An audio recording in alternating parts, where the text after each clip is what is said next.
Bonjour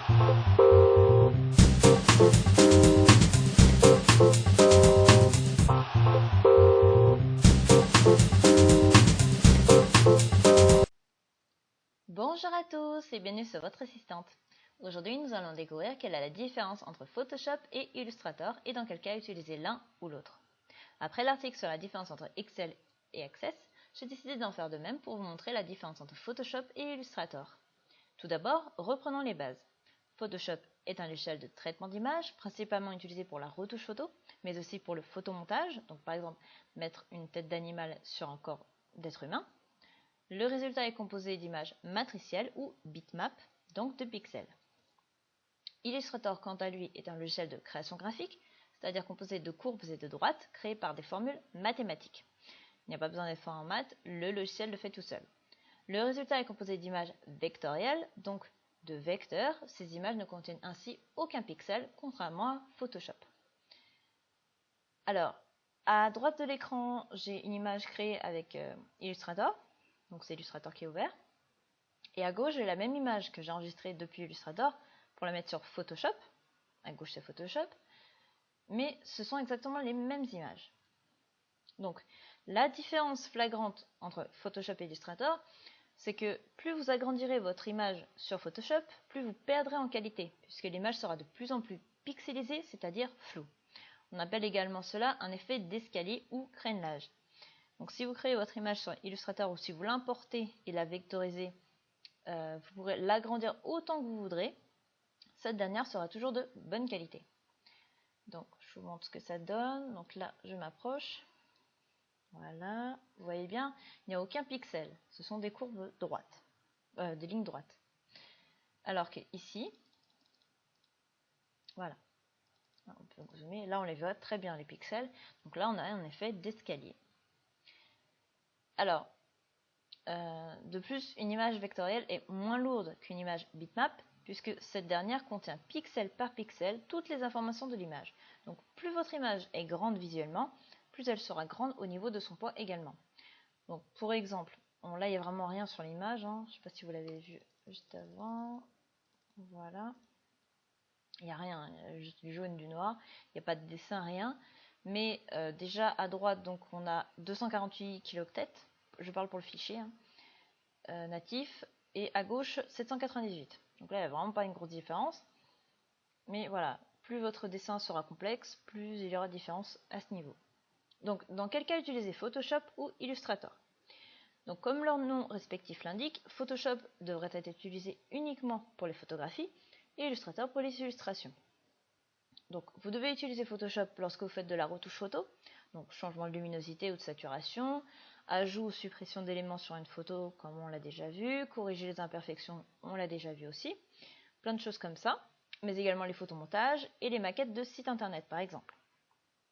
Photoshop est plus destiné au photoréalisme, c'est-à-dire à traiter les photos réelles.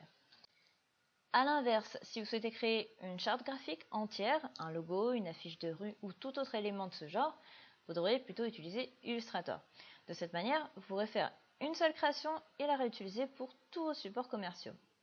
Donc je vous déconseille de créer votre logo avec Photoshop, car il sera sûrement à la bonne taille pour l'intégrer à vos factures. Mais si un jour vous décidez que vos employés devront porter un t-shirt avec le logo de votre entreprise, ou que vous souhaitez faire une campagne de publicité avec des affiches 4x3, vous n'aurez plus qu'à recommencer car votre logo redimensionné sera tout simplement horrible à regarder car tout pixelisé. Cependant, si vous n'avez jamais utilisé Illustrator ou ne le possédez pas, alors vous pouvez tout de même le créer sur Photoshop.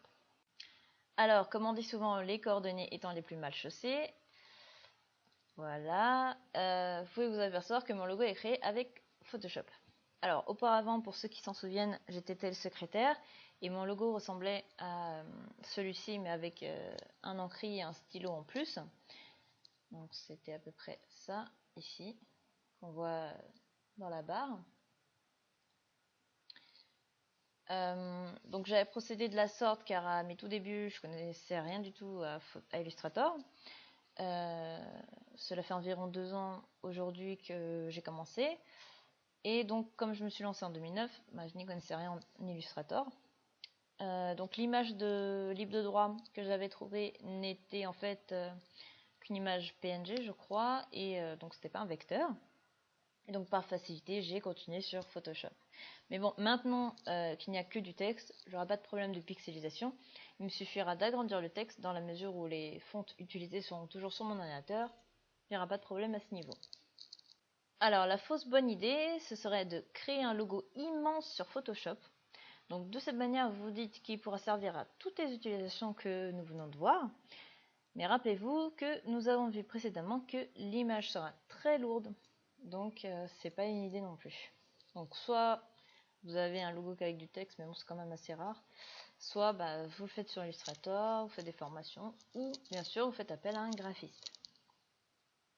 Quand c'est que pour une fois, bon, c'est plus rentable pour vous de passer par un prestataire, plutôt qu'apprendre à tout faire pour seulement l'utiliser qu'une fois. Pour terminer, n'oubliez pas que Photoshop et Illustrator possèdent des formats de fichiers compatibles entre eux et que ce que vous créez sur l'un peut être transposé sur l'autre. Tout comme le tutoriel sur la différence entre Excel et Access, vous pouvez également décider de créer votre logo ou flyer sur Photoshop, comme je l'ai fait, ou de maqueter votre site internet sur Illustrator. Mais vous vous retrouverez avec les limites techniques de chacun des logiciels que nous avons vus. Il faudra donc choisir celui qui est le mieux adapté à votre projet et à vos habitudes. N'hésitez pas à poser vos questions relatives à ce tutoriel en commentaire, j'y répondrai avec plaisir. Et si vous n'êtes pas encore abonné à la newsletter, il suffit d'inscrire votre prénom, votre adresse email, de choisir un mot de passe pour accéder à l'espace membre, de cocher là où les cases des logiciels dont vous souhaitez recevoir les articles, d'indiquer comment vous avez connu le blog et de cliquer sur « Je m'abonne ».